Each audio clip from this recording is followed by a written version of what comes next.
The Humble UTech Launchpad Pitching Competition is an exciting initiative designed to identify and nurture the next generation of innovative entrepreneurs in Jamaica. So we are aiming to become the recognized tourism hub for the country. I created a better way for people to rent cars from each other. But we don't want to dwell too much on our competitors now, do we?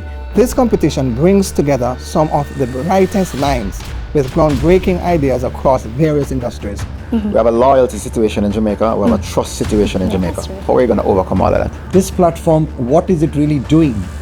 What is it showcasing, and how will it be monetized? What's the market really like? Tell me about the Jamaican market for this type of idea. Like, how would you sell the shopping experience to me, being different from going to any other phone store? Upfront? Yeah. You'll buy upfront? Yeah. You need me to help you? So witness their journey and support the future of Jamaica's tech landscape.